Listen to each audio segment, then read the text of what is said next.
Muy buenos días con todos. Vamos a empezar la clase. La clase del día de hoy es sobre la génesis del movimiento constitucionalista, ¿no? O las fases del proceso o movimiento constitucional, ¿no? Son dos formas para poder entender la clase del día de hoy, ¿no? O resumirla, ¿no? Vamos a compartir pantalla. Y aquí está, ¿no? Génesis y desarrollo histórico de la Constitución, las principales fases del movimiento constitucionalista. ¿De acuerdo? El esquema de clase que vamos a seguir es el siguiente. Estas son las fases en que podemos resumir, ¿no? Esto no es ciencia, digamos, ciencia social, pero no es, digamos, científica en el estricto sentido de la palabra, ¿no? Es una propuesta, ¿no?, que hace el profesor Carlos Pereira, ¿no?, resumiendo varios siglos, ¿no?, de la historia del constitucionalismo, ¿no? Entonces estamos hablando desde 1215, ¿no?, que es el documento más antiguo del derecho constitucional, como la Carta Magna, hasta nuestros días, ¿no?, hasta nuestros días. Porque las amenazas a las libertades y al gobierno en democracia o al gobierno en libertad, pues perduran en el tiempo. Las fases del movimiento constitucionalista, estas primeras fases, pues empiezan pues con su prehistoria, ¿no? Como todo, ¿no? Y esta prehistoria está resumida, ¿no? Queda precisamente en la Edad Media, ¿no? Como ya adelanté hace un momento, ¿no? La Edad Media por varios factores, ¿no?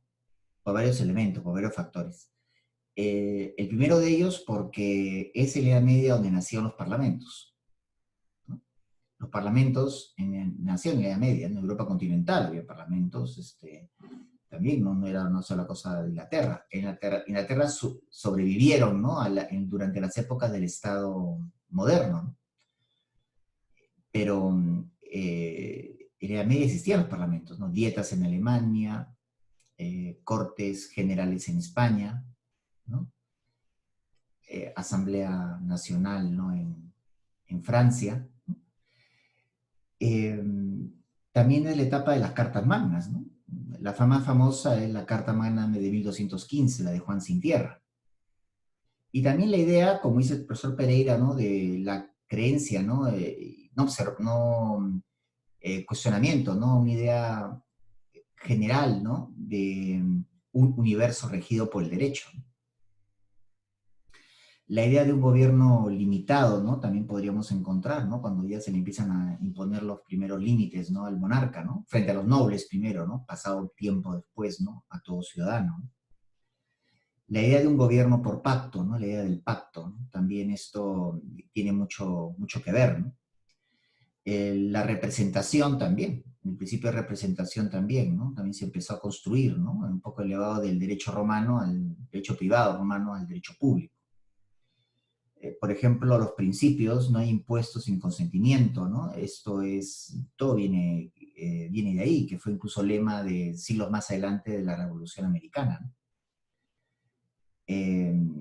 Luego, tengamos en cuenta, ¿no?, que estos reyes medievales, pues a veces los pintan como reyes totalmente muy poderosos, ¿no? Y eran en general, por lo que se entiende, ¿no?, bastante más débiles de lo que uno podría creer, ¿no? Porque,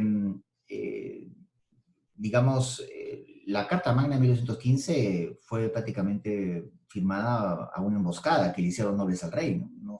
No le hizo mucha gracia firmarla, pero tuvo que hacerlo, ¿no? Si no, ahí quedaba, literalmente, ¿no? Y esta es la etapa, por ejemplo, en que empiezan las primeras semillas, ¿no?, del derecho constitucional, ¿no? Que han podido existir un documento más antiguo de la Carta Magna de 1215. Pues sí, es probable, pero no tenemos registro, ¿no? No tenemos un registro, ¿no? El documento más antiguo, ¿no?, muy venerado por los ingleses, ¿no?, es digamos, las primeras brochas, ¿no?, las primeras del derecho constitucional, ¿no?, hecho con la mano del hombre, ¿no? Luego tenemos pues el nacimiento de la Constitución, ¿no?, como lo pueden ver en segundo lugar, ¿no? El nacimiento de la Constitución, pues seguimos, ¿no?, en un ámbito, una órbita anglosajona. Estamos hablando de Gran Bretaña, ¿no?, en la isla, ¿no?, donde es ahí donde empezó todo, ¿no? En el principios del siglo XIII, ¿no? 1215, ¿no? Para ser exactos, ¿no? Y esto nos lleva pues hasta casi fin del siglo XVIII, ¿no? 1787 concretamente, ¿no? Con la Constitución norteamericana, ¿no? Codificada, ¿no?, que hasta ahora rige, ¿no? Entonces ahora estamos en un mundo, ¿no?, en el que el derecho constitucional se reduce, ¿no?, al ámbito o a la esfera, ¿no?, anglosajona, ¿no? Y esto es algo que no se suele contar en la historia, ¿no? Nos puede llegar una información como que esto tiene mucho que ver Francia, ¿no? La Belle Époque, ¿no?, la versión francesa, o incluso más modernos y también más atrevidos, como que son los alemanes, ¿no?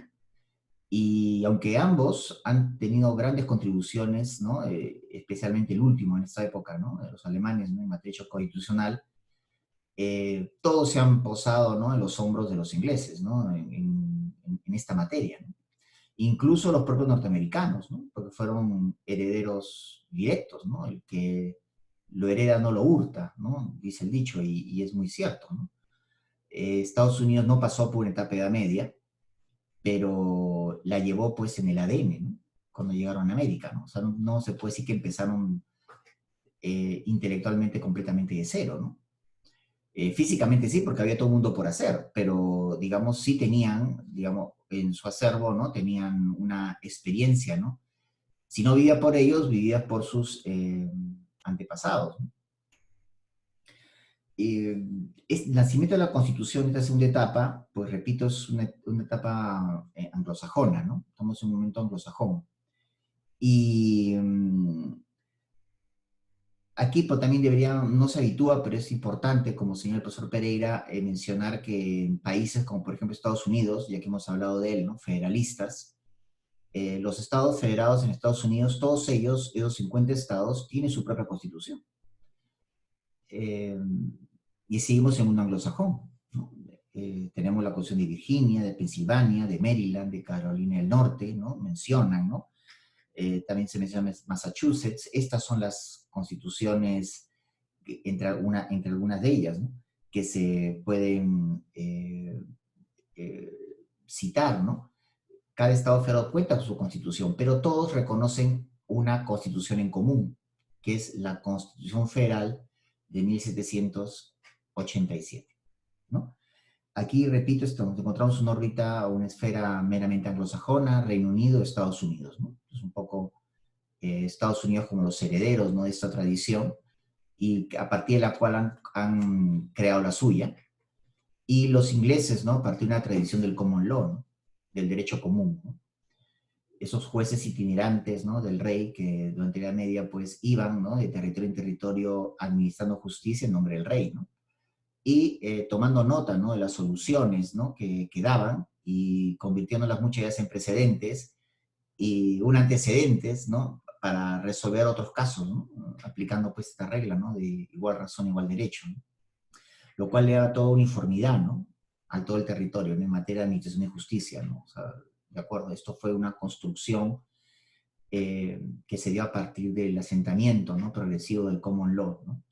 No solo en Inglaterra, sino en sus colonias y excolonias, ¿no?, donde han dejado esa tradición. Luego las excolonias han continuado, ¿no?, con el common law, ¿no?, pero ya no necesariamente, digamos, sujetos, ¿no?, condicionados, ¿no?, a lo que resuelva Londres, sino, digamos, ya han podido producir, ¿no?, sus propias normas, ¿no?, de common law, ¿no?, y establecer sus diferencias, ¿no? La más saltante es entre Inglaterra y los Estados Unidos, ¿no? Cada uno ya han partido un tronco común, pero cada uno ya tiene su propia rama, ¿no? Dentro de la familia, el common law, claro está, ¿no? Luego tenemos la etapa de la afirmación de la Constitución, ¿no? Afirmación, ¿no? Palabra que puede ser un poco atrevida, ¿no? Porque todavía, de alguna manera, Europa continental, concretamente, fue pues la primera receptora, ¿no? Del constitucionalismo, ¿no? Curiosamente, Inglaterra, durante la monarquía Estuardo, a final del siglo XVII, casi receptora del estatismo, ¿no? Esto le costó la vida al rey, ¿no? Gracias a través de la Revolución Gloriosa de 1688, en la que Oliver Cromwell, eh, líder del Parlamento, ¿no? Gana al rey y, y gobierna durante 11 años, ¿no? Él y su hijo, ¿no? 9 años él, dos su hijo, en lo que se llamó la etapa del protectorado, ¿no? En que Inglaterra fue una república, sí. Inglaterra fue una república. Que una etapa en que costó la vida al rey, ¿no? El rey quiso de una manera, desde el encierro, que quiso recuperar el poder y tuvieron que cortarle la cabeza, ¿no?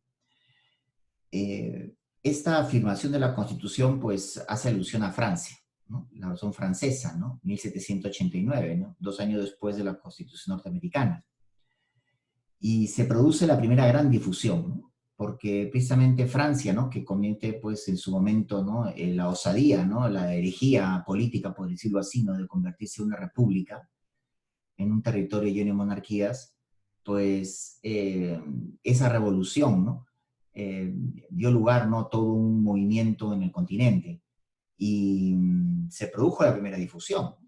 Por ejemplo, en España, por ejemplo, están las constituciones, España tuvo varias constituciones, destacó la Constitución de 1808 y la más famosa desde el siglo XIX, que fue la de 1812, que es la Constitución de Cádiz, ¿no? Conocida como la PEPA, ¿no? Porque fue aprobada el 19 de marzo de 1812 y como saben, el 19 de marzo en Europa se celebra el Día de San José, ¿no? Pues en lugar de decirle San José Pepe, la Constitución, la PEPA, ¿no? Queda ese recuerdo, ¿no? En Suecia también la Constitución de 1809, ¿no? Hay toda una irradiación, ¿no? en el continente, ¿no? Viendo a Francia casi en el centro y supongo que está en un centro y de ahí irradiando las demás constituciones de Europa continental, ¿no? Que hablar de constituciones, digamos, el fin del principio de las monarquías absolutas, el comienzo del fin de las monarquías absolutas y someter el rey a la constitución, ¿no? Los grandes problemas se han dado cuando esto no se ha cumplido, ¿no? Cuando esto no se ha cumplido, ¿no? Tenemos pues que Francia se convirtió en la gran difusora y propagandista, ¿no? del constitucionalismo, ¿no? Estamos hablando, por ejemplo, ya de algo distinto, ¿no? En Europa no, continental no han operado las constituciones sin codificar, ¿no? Como el Reino Unido, ¿no? Consuetudinarias, ¿no?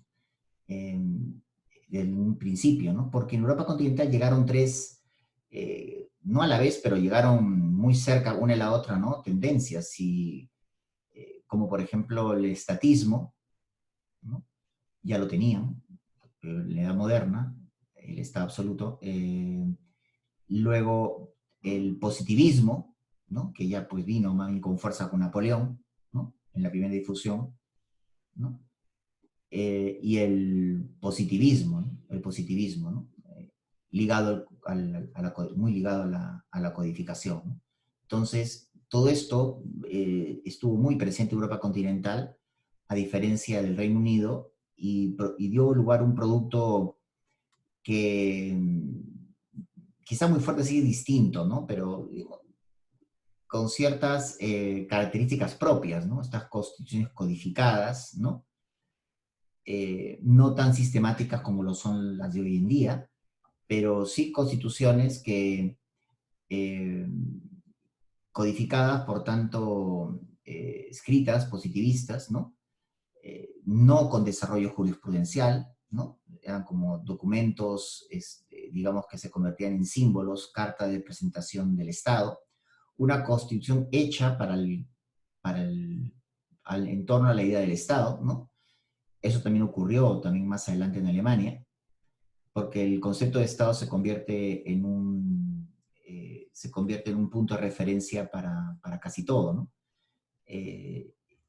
Y curiosamente en Francia, cuando se habla de la Declaración de los Derechos del Hombre y el Ciudadano, eh, lo mismo debería parecer a la Constitución, o sea, la Constitución del ciudadano, ¿no?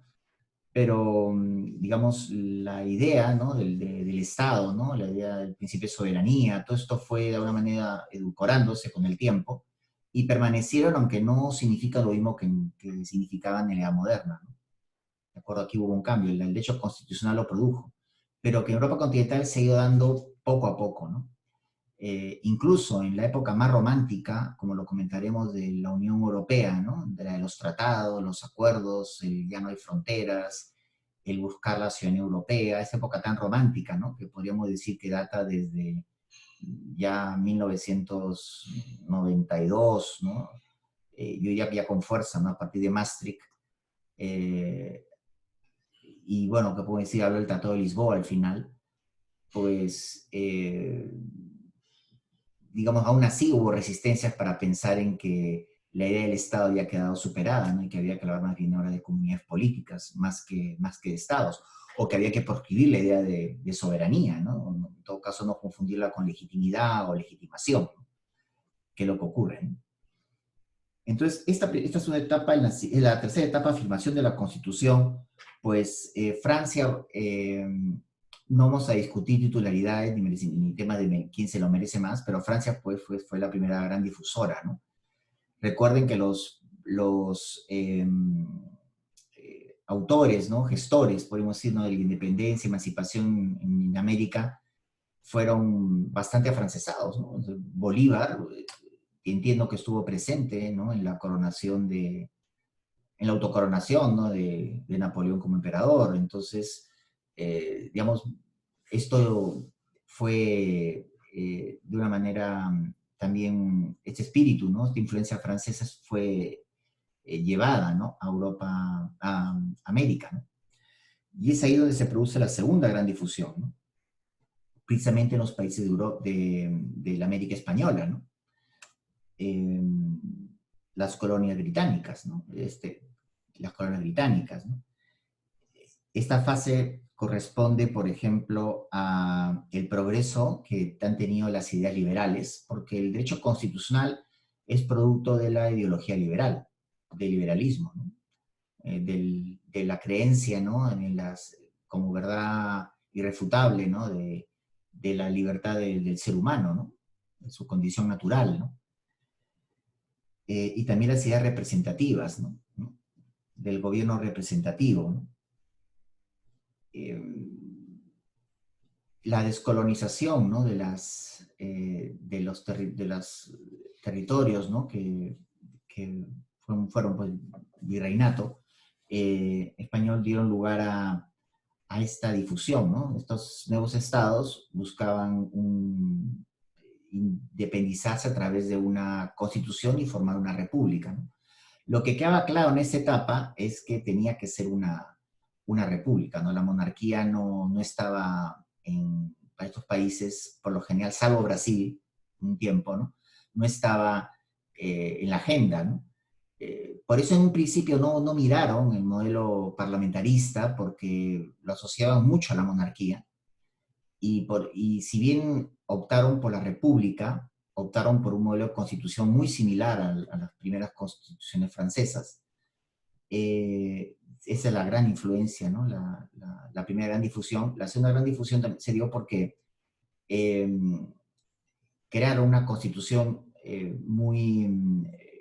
que buscara sellar, ¿no? La independencia de cada nueva república, pero sobre la forma de gobierno miraron a Estados Unidos, ¿no? Porque en ese entonces el presidencialismo se convirtió en la forma de gobierno de la república, ¿no? Más adelante, ¿no? Más adelante, años más adelante, se empezó a conseguir parlamentarismos para repúblicas. Francia todavía tenía que consolidarse, Napoleón estaba dando guerra, ¿no? A toda Europa continental, ¿no? Protegiendo el proyecto francés, y esto dio lugar a pensar que, bueno, quizá asociar monarquía con república, no, perdón, asociar parlamentarismo, ¿no? Con república no estaba muy claro. Entonces, pues, son mirando el presidencialismo, ¿no? Que es lo que tomaron, ¿no? Desde Estados Unidos, ¿no? Algunos países como Argentina miraron el federalismo, México también, ¿no? pero de alguna manera el tiempo pues ha revelado que no han tenido el mismo desarrollo, ¿no? Ni tampoco han atravesado las mismas grandes pruebas, ¿no? que pasó el federalismo norteamericano, ¿no? Con luego la amenaza de secesión, ¿no? Y la guerra civil que se produjo, ¿no? Aunque ha sufrido muchos cambios, el federalismo norteamericano de cuando nació a la fecha, hoy no, ni siquiera los padres de la Constitución norteamericana concebirían los cambios que se han producido, ¿no? De mayor centralización de algunas decisiones, ¿no? Se han dado, pero que se ha dado producto de la experiencia, ¿no? Una de ellas fue el crack de 1929, ¿no? La Gran Depresión. A la segunda difusión, pues viene la tercera, ¿no? La tercera difusión, ¿no? O movimiento constitucionalizador, como pueden ver en su pantalla, ¿no? Y esto se da a continuación de la Primera Guerra Mundial, ¿no? Es aquí cuando el mundo empezó a cambiar, ¿no? Empezó a cambiar porque de alguna manera, por ejemplo, poco tiempo después, ¿no? de la Primera Guerra Mundial se da la Revolución Rusa y genera o causa mucha expectativa, ¿no? Las llamadas constituciones marxistas, ¿no? Luego, claro, el título creo yo les quedó grande porque de promotoras de libertades civiles, políticas, pues no lo eran. Pero en su momento estos nuevos estados incluso fue materia, ¿no? de estudio de lo que sería una todavía primigenia, precaria disciplina del derecho constitucional comparado, ¿no? Porque creó, pues, parecía que todo se creaba algo así como ex novo, ¿no? Y el tiempo dio lugar a que, bueno, lo clásico tiene su valor, ¿no? La tradición, pues, tiene su valor, ¿no? Y acá hay dos tipos de tradiciones, ¿no? En una serie, por ejemplo, escuché decir Downton Abbey, ¿no? Entre la conversión de una inglesa, ¿no? Noble con una americana rica. eh, la inglesa le hablaba de tradición, pero que los americanos hablan de tradición cuando les conviene. Yo esto lo escuché en inglés lo escuché decir, ¿no? Los americanos hablan mucha tradición, pero cuando algo no les conviene lo quieren cambiar en 2 días, ¿no? La americana le contesta lo siguiente, porque yo, si bien esto lo escuché también de un inglés, no escuché la respuesta americana, la respuesta me leo la serie, ¿no? La americana le contesta a la noble, nosotros también creemos en la tradición, pero ¿saben qué? Nosotros no nos dejamos dominar por ella, ¿no? Ello, por ejemplo, tiene mucha significación, mucho significado, porque el final de la Primera Guerra Mundial dio lugar a muchos cambios sociales, ¿no? Muchos cambios sociales, ¿no? De todo tipo, económicos, ya dije sociales, ¿no?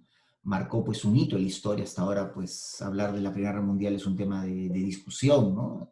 No solo cuando vemos por episodios de la propia guerra, sino lo que trajo ella consigo, ¿no? Y estas constituciones, pues, primeras marxistas, pues fueron en un principio una novedad, ¿no? Algo así como un sueño de una noche de verano, pero en realidad luego se fueron desdibujando, ¿no? Porque escondían grandes tiranías, ¿no? Eh, em, luego también esta etapa más adelante, ¿no? Ya a partir de la década del 20, del siglo XX, aparecen pues las tesis de Hans Kelsen, ¿no? Sobre la teoría pura del derecho, y comprender, ¿no? A las constituciones eh, comprendía la Constitución como la norma fundamental del ordenamiento jurídico, ¿no? La norma más importante, la norma fuente de las demás normas y que produce, ¿no? y fundamenta el resto de normas del ordenamiento jurídico, ¿no? La tesis de Kelsen hasta el día de hoy, ¿no? Kelsen ha pasado como por ser el reconocido en esta parte del mundo, al menos, ¿no? Como el jurista del siglo XX. Hizo posible algo que es irrefutable, ¿no? Que países como que sin tradición de libertades puedan decir que tienen una constitución. Países que no tienen un edificio, unos fundamentos constitucionales basados en un acuerdo fundamental, eh, con solo lograr un acuerdo procedimental puedan decir que cuentan con constitución. Que a no alcanzar una especie de acuerdo o pacto de fe, ¿no? Acto de fe de que estas reglas son las que nos van a llevar a la realización de la persona y al gobierno civil en libertad, eh, solo tenían que ofrecer una técnica legislativa, ¿no? Que había que cumplir, ¿no? Con reciprocidad, ¿no? Por los sucesivos gobiernos, ¿no? En elecciones democráticas y limpias. Kelsen logró, por ejemplo, poner la idea que esta es la norma de normas, la norma fundante, la norma normarum, pues que presidía un ordenamiento, ¿no? Lo que un discípulo de Kelsen denominó como el Stufenbau, si no mal no lo pronuncio en alemán, ¿no? Que este orden escalonado, ¿no? Eh, este orden escalonado, ¿no? Que luego otros interpretaron como la pirámide de Kelsen, que eso no aparece en su teoría por el derecho. Pero uno de sus discípulos, citando al maestro, ¿no? Parece que puso su propia cuota, ¿no? Hablando de este Stufenbaum, que es el orden escalonado, como si se tratara una pirámide, ¿no? Pues bien, ¿no? Estas constituciones liberales en la tercera difusión empiezan también, ¿no? También entiendo yo, ciertamente, ¿no? Influencia, ¿no? Las llamadas constituciones marxistas, ¿no? Las que dieron ejemplo, ¿no? De esta dimensión social, ¿no? No solo liberal, que tiene que tener la Constitución. Precisamente el ejemplo no lo dio la opción marxista, lo dieron la Constitución alemana de Weimar de 1919 y antes la primera, sin quitarle ningún mérito, la Constitución mexicana de 1917, aún vigente, que ya tiene más de 100 años, ¿no? Esa Constitución, que tiene un centenaria, ¿no? Que es el símbolo de la revolución, ¿no? Que tiene muchas enmiendas, ¿no? Algunos pueden contabilizar como 600, ¿no? De todo tipo, ¿no? Constituciones totales, parciales, por adición, ¿no? Eh, esa constitución, pues yo prefiero una constitución con 100 reformas a una constitución o un país con 100 constituciones, ¿no? Prefiero 100 reformas a 100 constituciones, ¿no? Pues bien, esta constitución, la de mexicana, pues fue la primera en reconocer los derechos sociales, ¿no? Los más básicos, ¿no? El derecho a la educación, el derecho a la jornada laboral, ¿no? El derecho a la remuneración justa, ¿no? El derecho de huelga, ¿no? Y esto también fue tomado por la Constitución de Weimar de 1919, ¿no? Aunque en su forma de gobierno, digamos, ante una gran crisis, ¿no? De gobernabilidad, pues las propias reglas constitucionales dieron paso a que Hitler a tomar el poder, ¿no? Y con las consecuencias que eso trajo, ¿no? La siguiente etapa es la universalización de la Constitución, ¿no? Ya se da a continuación de la Segunda Guerra Mundial, ¿no? Y aquí, por ejemplo, la palabra es reconstrucción de Europa, ¿no? Europa sumida, digamos, con una gran crisis económica post-Segunda Guerra Mundial, con instituciones maltrechas, ¿no? Destruida, ¿no? Londres fue bombardeada, como recuerda. Francia fue tomada. Ello dio lugar a que se intentara proponer, ¿no? Unos ajustes, ¿no? A la forma de gobierno para garantizar la gobernabilidad y la estabilidad, ¿no? Y es ahí cuando surgen las tesis del parlamentarismo racionalizado, ¿no? Que era una manera lograr que el Ejecutivo tenga las herramientas necesarias para conducir, ¿no? La gobernabilidad y que el Parlamento sí fiscalizara, pero sin frivolidad, como se le acusó, que fiscalizara sí, pero que necesitara una mayoría calificada para poder, o mayoría absoluta calificada para tomar grandes decisiones, para censurar una mayoría absoluta, ¿no? O, digamos, mayoría calificada para otro tipo de decisiones, ¿no? Otro tipo de decisiones que tenga que tomar, reforma a la Constitución, ¿no? Por ejemplo, ¿no? Y esto, o requisitos más leoninos, por decirlo así, ¿no? Que es la moción de censura constructiva que Alemania, con la Ley Fundamental de Bonn de 1949, introdujo, ¿no? Por más que tengas todos los ritos formales para censurar a un primer ministro, un canciller alemán, tienes que además que contar con el nombre del canciller que lo va a suceder, ¿no? Entonces, si todos pueden ponerse de acuerdo en que el canciller se tiene que ir, más difícil será ponerse de acuerdo sobre el canciller que lo va a suceder, ¿no? Sobre todo cuando hablamos de varios partidos, ¿no? Aunque en Alemania la ley fundamental de Bonn se elaboró con la finalidad que se iniciara con bipartidismo, aunque ya vemos que ahora son más de 3 partidos en España, ¿no? Entonces, perdón, en Alemania, ¿no? Duró lo que pudo durar, ¿no? Luego aparecieron los verdes, ¿no? Y en fin, y esto ha dado lugar todavía se mantiene la gobernabilidad, a diferencia de lo que ha pasado en España, que en España de 2 partidos que se mantuvieron de la transición, es ya, por ejemplo, lo que respecta a la gobernabilidad, se ha inaugurado una etapa, ¿no? De 4 partidos, ¿no? Y esto da lugar a que en España hemos tenido tiempo en que no han podido nombrar un nuevo gobierno, ¿no? Y el gobierno en funciones, pues ha tenido que ejercer esa tarea, ¿no? Durante cerca de un año, si no me equivoco, ¿no? Esta universalización de la Constitución, repito, da lugar a la proliferación, ¿no?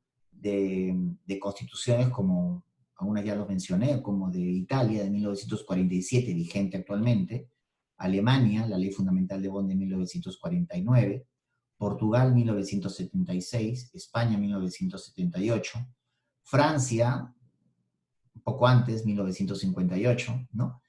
Estas constituciones, pues, un poco son las más características, ¿no? Las más, digamos, emblemáticas, ¿no? de esta etapa, ¿no? Y se mantienen, ¿no?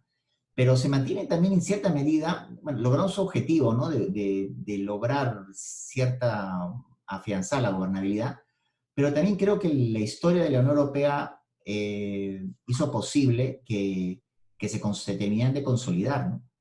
Porque los esfuerzos posteriores a la Segunda Guerra Mundial, ¿no? Cuando decidieron, años después, crear la Comunidad Económica, la Comunidad Europea del Carbón y el Acero, ¿no? Y la Comunidad Económica Europea y la Comunidad Europea para la Energía Atómica, Euratom, estos pactos o acuerdos constitutivos, tratados constitutivos, centraron la atención de los europeos en lo que estaba por venir, ¿no? No en lo que ya tenían, ¿no? Entonces, los cambios, la evolución, todo se dio a esa escala, ¿no? A escala más bien europea, ya no una escala local, ¿no? Entonces, de hecho, hay los capítulos económicos de la Constitución española hoy en día brillan por ser incumplidos, porque los presupuestos se aprueban en Bruselas, ¿no? A partir de la crisis desde 2009, ¿no? Entonces, ya vemos que en el caso de Inglaterra con el Brexit ya se fue o se empezó a ir porque hay una etapa de transición. Entonces, la etapa más romántica, la que tuvo oportunidad de vivir estando allá, bueno, una etapa que ya concluyó, ¿no? Entonces, quizá entramos en una etapa de desencanto, pero todo hace ver, ¿no? Que ya le hay algo más fuerte, ¿no? Que el derecho constitucional local, ¿no? Sino del derecho constitucional comunitario, podríamos decir, ¿no? Que está presidido por el Tratado de Lisboa, ¿no? Tratado de Lisboa al cual no se le reconoce formalmente como constitución, pero no tardará el Tribunal de Justicia de las Comunidades Europeas, el Tribunal de Justicia Europeo, llegar a decir formalmente que ese tratado es la Constitución de Europa, ¿no? Es una cuestión más bien, es un problema de personas, ¿no? Un problema de personas, ¿no? Y de concepciones, ¿no? Es una cuestión de tiempo, ¿no? Luego tenemos lo que ocurrió después del 1989, ¿no? Esta es una fecha muy clave, ¿no? Que por razón de calendario también he vivido, ¿no? Que es la caída del muro de Berlín, ¿no? Alemania, como saben, vivió muchas décadas dividida, ¿no? En dos, ¿no? La Alemania democrática, ¿no? Influenciada del sector soviético, y la Alemania federal por los aliados, ¿no?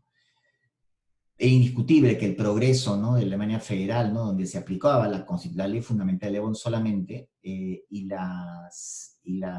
el impulso que se le dio, ¿no? A la ola neoliberal, ¿no?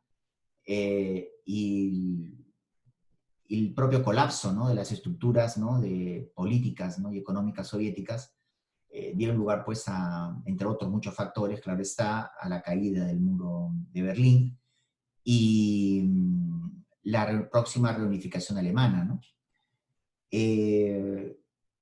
Aquí decir, ¿no?, que la ley fundamental de Bonn tuvo algo muy, muy interesante porque los alemanes decidieron no colocarle constitución, porque era solo aplicada para una parte de Alemania y no toda Alemania. Entonces decidieron decirle ley fundamental de Bonn, la Grundgesetz. Hoy en día es la constitución de alemana, ¿no? Hoy en día esa constitución que estaba llamada a perdurar un tiempo, pues se ha convertido en la constitución de toda Alemania, ¿no? Y además esa constitución pues es una de las más citadas en el mundo, así como su jurisprudencia, ¿no?, del Tribunal Federal Alemán, ¿no?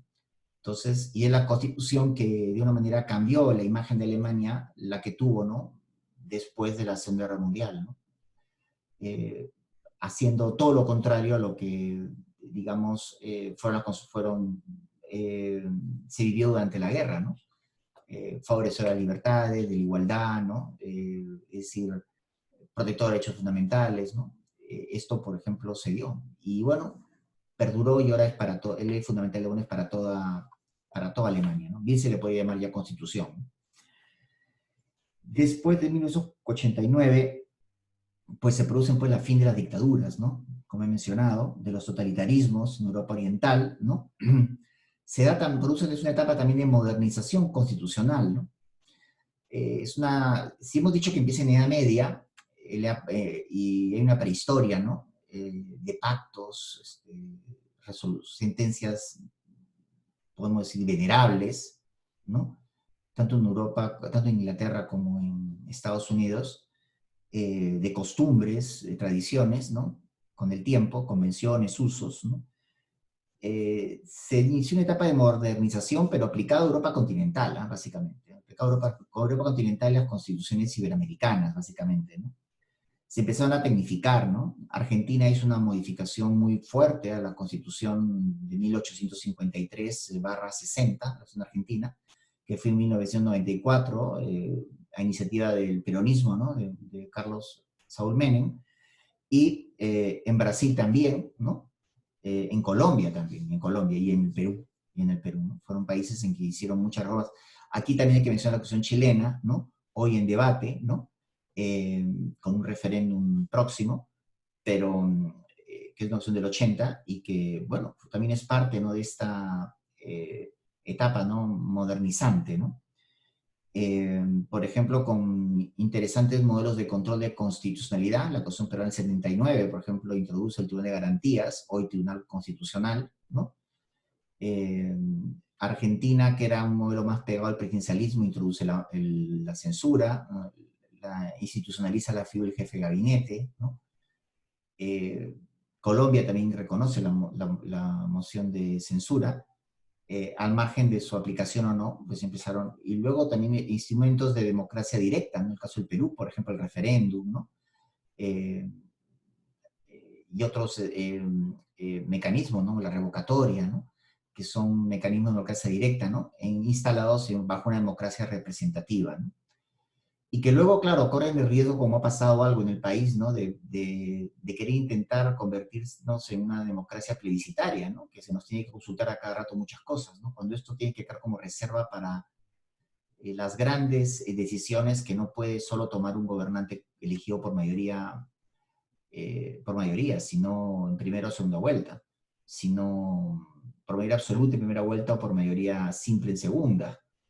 Eh, Sino que son decisiones que, por ejemplo, la paz con un país, el salir o pertenecer a una organización supranacional, ¿no? Los acuerdos de paz con una organización terrorista, nacional o internacional, ¿no? Se me ocurre, son situaciones en las cuales pues la ciudadanía todos tenemos que opinar porque nos incumbe a todos, ¿no? Pero no por ello tienen que ser invocados con cada cierto tiempo, ¿no? Porque eso lleva al populismo, ¿no? Y nuestra democracia es esencialmente representativa, ¿no? Es una etapa en que empieza pues el llamado predominio doctrinal alemán, ¿no? Ante cualquier problema jurídico, la pregunta en Europa continental es ¿y cómo han resuelto a los alemanes? Y había que ver la resolución. Esto hasta ahora es así, ¿no? Hoy en día, ¿no? Los autores de gran prestigio en Alemania, ¿no? Por ejemplo, Robert Alexi, ¿no? Peter Heberle, son juristas, ¿no?, que han tenido mucha influencia en nuestros países, la siguen teniendo, ¿no?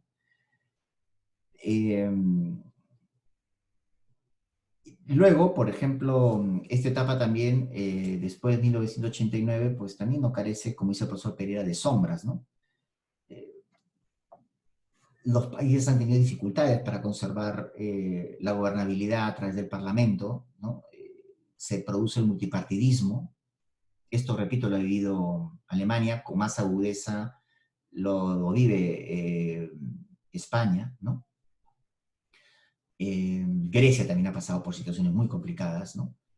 Y en esta parte del mundo, pues en el caso del Perú, también es algo que arrastramos hace algún tiempo, eh, no solo por el hecho de no existir partidos, digamos, plenamente organizados, hay algunos más antiguos, más tradicionales, pero no plenamente organizados como se debería esperar, y el surgimiento de otros que de alguna manera crean expectativa y de pronto ingresan a la arena pública, política y pueden llegar a tener escaños, pueden llegar a ganar una elección y luego pueden terminar cuasi extinguidos al final de un periodo presidencial, ¿no? Entonces esto y sus militantes pues terminan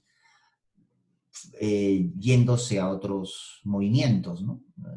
Y a otros movimientos. Entonces eso, digamos, no se puede decir que es un sistema, pero sí afecta gravemente, ¿no?, la posibilidad de alcanzar pues una gobernabilidad o tener cierta, eh, digamos, ciertos elementos, ciertos datos que den cierta predictibilidad, ¿no?, sobre las divisiones políticas, ¿no? Aunque eso puede estar un poco utópico, ¿no? Eh, este proceso, después de 1989, pues eh, estamos en los temas relativos al cambio de siglo, ¿no? Ya en el siglo XXI, por ejemplo, el constitucionalismo plenamente supera las fronteras estatales, ¿no? Europa, por ejemplo, ha tenido un traspié con el Brexit, pero de inglés, pero de alguna manera eh, noto que los gobernantes están más pendientes de lo que diga Bruselas, de lo que diga la propia Constitución. La Constitución como que establece unos estándares mínimos, ¿no? La democracia, la estabilidad, las elecciones limpias, ¿no? Pero las decisiones de gobierno tienen que ser de una manera armonizadas con las directivas de la Unión Europea. En materia económica, y la economía es un principio transversal, ¿no? Lo cruza todo. Y esto, de alguna manera, condiciona, ¿no? Por ejemplo, España tuvo que hacer durante el gobierno de Mariano Rajoy, hacer grandes, el anterior al actual, de Sánchez, esfuerzos denodados para evitar que España termine en una zona o condición de país que tiene que ser rescatado por Europa, ¿no?, al cual le pondrían condiciones pues, muy duras, como pasó en Grecia. Y esta situación dio lugar pues a tomar decisiones que al final pues, que a lo mejor le costaron mantenerse en el poder, pero que se celebraron como todo, ¿no?, la sucesión democrática, eh, pero sabían que terminar en zona de rescate llevaría prácticamente a no tener ningún control sobre eh, las políticas económicas que a partir de las grandes directivas europeas podía tomar, ¿no?, un primer ministro en su país, ¿no? En otras palabras, y toda la posibilidad de que el país sea, pues, terminada, ser intervenido, ¿no? Entonces, esto es meritorio, ¿no? Eh, Raro es un país que no se declare un país con una constitución, que se aplique o no. Los nuevos bárbaros son los países que no se integran, que no pertenecen a ningún tipo de organización supranacional, y los países que carecen de constitución. De hecho, uno de los requisitos presupuestos para poder integrar un proceso de integración con derecho comunitario es el que sean democráticos, en el que crean el libre mercado para que intercambien bienes y servicios, ¿no? Es algo que se quiere, y la promoción de derechos y libertades, ¿no? Entonces, esto, pues, por ejemplo, lo facilita el derecho constitucional, ¿no? Entonces, en este cambio de siglo, por ejemplo, se reanudan pues las relaciones entre el derecho constitucional y el internacional, ¿no? En el caso del Perú, para citar una parte, se aplica el derecho convencional, ¿no? Es aplicar las resoluciones que dicta la Corte Interamericana de Derechos Humanos, interpretando las disposiciones de de la Convención Americana, que son derechos y libertades, ¿no? Esencialmente constitucionales. Un error es darle cierta localía a las libertades, a hechos constitucionales como que son derechos desde el Estado, ¿no? Y es un error, ¿no? Parten de la persona, ¿no? En sentido, en todo sentido, ¿no? Esta interpretación que hace los derechos constitucionales reconocidos en la Convención Americana, ¿no? O sea, la libertad en la Convención Americana no es más libertad que la libertad reconocida en la Constitución peruana, ¿no? Esa interpretación a la convención que hace la Corte es una interpretación que le llaman convencional, ¿no? El nombre que le han puesto. Y su decisión pues tiene que influir, ¿no? En las decisiones que se tomen en los Estados miembros, ¿no? Y esto con efecto directo, ¿no? Y se ha empezado a dar un diálogo, ¿no? Entre cortes, ¿no? Cortes nacionales y cortes supranacionales, ¿no? Y en aplicar, ¿no? Entonces, esto era algo novedoso. Yo no pensaba que esto, realmente la vida es más rica que la imaginación, ¿no? Que puede llegar a ocurrir, ¿no? Lo podía ver en series de ciencia ficción, pero bueno, esto se viene dando eh, sobre la base, ¿no? De organismos, ¿no? Que buscan realizar un control, ¿no? Supranacional, ¿no? A las desviaciones o afectaciones, ¿no? Producidas en un Estado miembro, ¿no? Eh, Luego, por ejemplo, se ha dado la proliferación de documentos internacionales sobre los derechos y libertades, lo que iba a ser la moderna Declaración Universal de Derechos Humanos del 48, pues ha devenido en un conjunto de documentos, ¿no? Que incluso especiales, especialísimos incluso, ¿no? Con Convención contra la Tortura incluso, ¿no? Que eh, que creo que esa no fue la intención, ¿no? De los padres de la Declaración Universal, ¿no? Querían convertirlo como una gran fuente, ¿no? Como un catecismo de las libertades, ¿no? Que a partir de ahí, pues, las constituciones y los jueces se inspiren, ¿no? Para conceptualizar nuevos derechos. Pero lejos de ello, el positivismo lo que ha hecho más bien es crear tratados, tratado de Convención del Niño, Convención de la Mujer, y el niño, la mujer, anciano, el niño abandono, toda una serie de instrumentos que pactos económicos y culturales, civiles y políticos, protocolos facultativos, todo esto ha dado lugar a un conjunto, ¿no? De instrumentos que, digamos, duro sería decir que parafrasean la Declaración Universal, pero entiendo que no fue la intención de los padres, ¿no? Fue algo así como convertirlo en ese gran documento referente, ¿no? Pilar, ¿no? Inspirador, ¿no? De los ordenamientos internos, ¿no? Que es un poco, si tú sigues estos principios a nivel internacional, supranacionales, guardas armonía con lo que todos queremos y todos quieren, ¿no? En materia de derechos y libertades. Tenemos, por ejemplo, el mapa mundi de los constitucionalismos en nuestros días, ¿no? Eh, es cierto, como menciona el profesor Pereira, ¿no? Que no hay que recurrir a una generalización simplificadora, ¿no? Diremos, por ejemplo, lo que sigue, ¿no? Eh, Pareciera que menciona él que el constitucionalismo occidental pareciera más dividido, ¿no? Entre europeo y norteamericano, ¿no?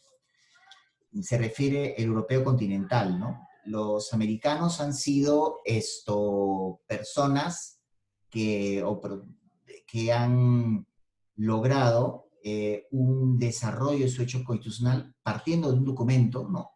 De final del siglo XVIII, y que ese documento del siglo XVIII ha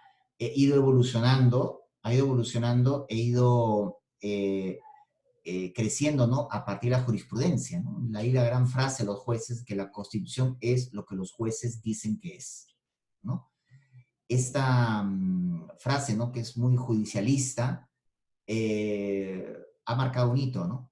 Y más bien Europa continental, que parecía que era otro mundo, se ha ido poco a poco aproximando, ¿no? A partir de los tribunales constitucionales, ideados también por Kelsen, ¿no?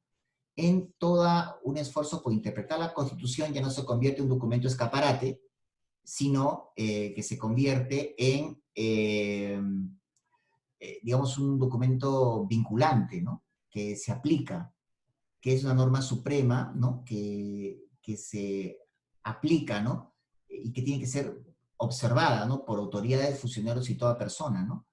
Plenamente, ¿no? Eh, tenemos un mapa mundi en el derecho constitucional actualmente que cómo distinguir esas tres que ya vieron antes, ¿no? Clasificaciones, ¿no? De Levenstein, ¿no? Una constitución normativa, ¿no? Que estaría, pues, yo creo, muy cerca a lo que es norteamericana, el derecho constitucional inglés, ¿no? Normativa, diría, pues no va a ser injusto, ¿no? De lo que es Francia, ¿no? España, ¿no? Eh, España, por ejemplo, claro, con ciertas reservas, ¿no? Lo que puede estar aconteciendo, yo diría los países europeos continentales, en lo que pueda estar aconteciendo, ¿no? Con su, digamos, acatamiento, ¿no? Primero, ¿no? Y primera observancia, ¿no? A las disposiciones comunitarias, ¿no? Esto, aunque se niegue, es cierto. O sea, más rige una disposición comunitaria que lo que rige una disposición de una constitución. Las que no se oponen no pasa nada, pero si se oponen va a regir lo que diga el derecho comunitario europeo, ¿no? O sea, la manera como Europa ha intervenido la economía italiana, perdón, la economía griega, pues dista mucho, ¿no? De hablar de un Estado, como llaman ellos, soberano, ¿no? De un Estado independiente, una comunidad política independiente, ¿no? Sí ha sido intervenida, ¿no? Movimiento supranacional de colaboración, de intercambio de servicios, ¿no? Y de personas, ¿no? Muy bien, pero de ahí la intervención y de acuerdos y principios, ¿no? Que operan bajo el principio de reciprocidad, perfecto, pero esto ya es un poco que viene a hacer pasar algo, suena polémico, va a quedar registrado en el video, como algo más bien de tipo nominal, ¿no? Europa continental, y de esto, por ejemplo, el Reino Unido no ha querido, y se ha ido, ¿no? Y se ha terminado yendo, ¿no? Y aunque las interpretaciones por las cuales el Reino Unido se ha ido, pues terminan siendo pues un poco escritas por europeos continentales, ¿no? De ahí vienen todos los adjetivos, ¿no? Socios peculiares, mentalidad de isla, gente rara, o frases que decían antes, si no le gusta, váyase, ¿no? Entonces, en realidad, bueno, el tiempo lo dirá, ¿no? El tiempo lo dirá. Y luego también tenemos países con constituciones que son teorías semánticas, ¿no? No van a decir que lo que ocurre en Cuba, lo que ocurre en Venezuela, lamentablemente, lo que ocurre en Nicaragua, lo que ha estado ocurriendo en Bolivia, con esperanza, un gobierno de transición, y lo que pueda lograr Bolivia, ¿no? A partir de a partir de, de hacer vigente, ¿no? Todo un Estado de Derecho, ¿no? Y un ordenamiento jurídico, pues la llevará, ¿no? A salir de un estado en que realmente los presidentes se reelegían sin ningún problema. Si había problema de interpretación, ya se ocuparía el Tribunal Constitucional de decir que no hay ningún problema. Frente a otros, por ejemplo, como Colombia, que cuando se propuso una interpretación de esta naturaleza sobre la reelección, el Tribunal colombiano dijo que no y el presidente lo acató. Entonces, son momentos, el derecho constitucional se compone de momentos clave, ¿no? Históricos, ¿no? Momentos clave, ¿no? De ahí por eso es bueno hablar de las fases de momentos constitucionalistas, ¿no? De momentos clave, ¿no? En que uno diga, bueno, tengo los límites, ¿no? Eh, el mapa mundi del derecho constitucional en nuestros días, pues, no ha hecho pasar de moda el derecho constitucional. Lo que sí yo le reprocho es que es un derecho constitucional que todavía parece en esta parte del mundo ser comprendido como solamente el texto, no el código, ¿no? Cuando debe estar compuesto, ¿no? Por las precedentes vinculantes, ¿no? Producidos por los tribunales constitucionales, por las normas constitucionales adscritas, ¿no? Que de alguna manera son verdaderas normas constitucionales, ¿no? Que nos ayudan a comprender, ¿no? El sentido de las disposiciones de la Constitución, ¿no? Los principios de interpretación y, y principios que el tribunal reconozca, ¿no? En sus sentencias, ¿no? Para administrar justicia constitucional, pues forman parte, ¿no? Bueno, no leemos los tratados internacionales de derechos humanos, ¿no? Son las normas, las sentencias de la Corte Interamericana, ¿no? En materia, lo que llaman materia convencional, ¿no?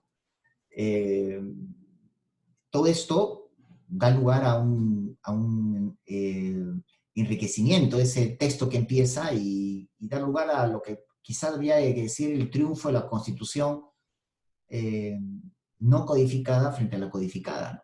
Porque al pasar un montón de tiempo tendríamos también un edificio compuesto, ¿no? por un código, con la Constitución escrita, el Código Constitucional, más los principios, la jurisprudencia, los tratados internacionales, jurisprudencia supranacional, que enriquece, ¿no? Que formaría parte de la Constitución. Hoy no se puede leer la Constitución sin los presentes vinculantes del tribunal. Llegaríamos a un error tremendo, ¿no?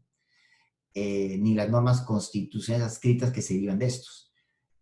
Es algo que se ha dado en el Perú.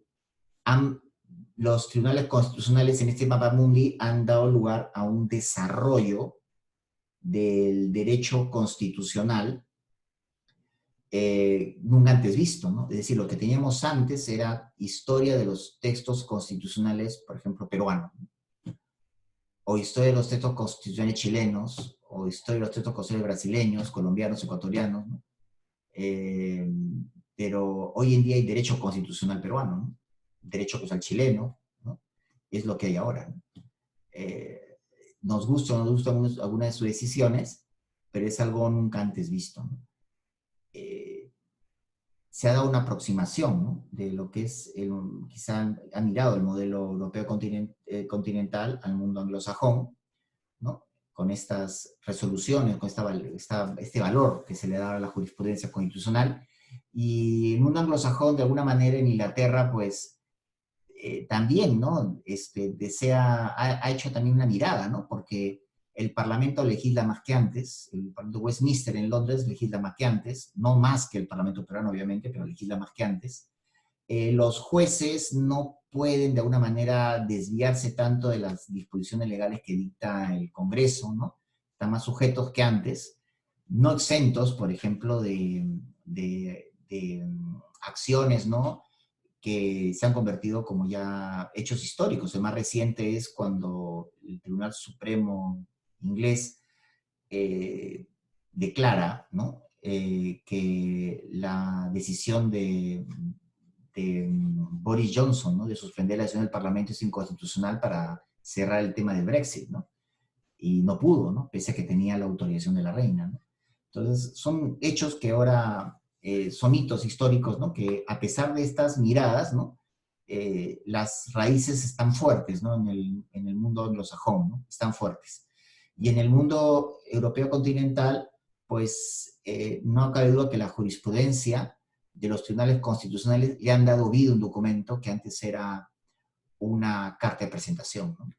Lo han convertido en un documento vivo, ¿no? Antes era una sola carta de presentación, pero sin garantías de vigencia, ¿no? Hoy en día veo que tienen con exabruptos infaltables, ¿no? En la historia iberoamericana, ¿no? De distintos grados, ¿no? También por lo que atravesó y atraviesa el Perú. Eh, eh, no tampoco se puede negar que en materia de, de derechos y libertades, ¿no? Especialmente en aquellos, ¿no? En que no intervengan, ¿no? El poder, tenga influencia, ¿no? Del poder estatal, pues sí se han dado pasos importantes, ¿no? Sí se han dado pasos importantes, ¿no? No hay ningún especialista en el derecho penal, civil, laboral, tributario, ¿no? Concursal, ¿no? Que no sepa lo que dice el Tribunal Constitucional, que esto fue nunca antes visto, ¿no? En la historia del derecho peruano. La clase la damos por concluida. Les quedo muy agradecido por su atención. Nos vemos en la próxima clase. Buenas noches.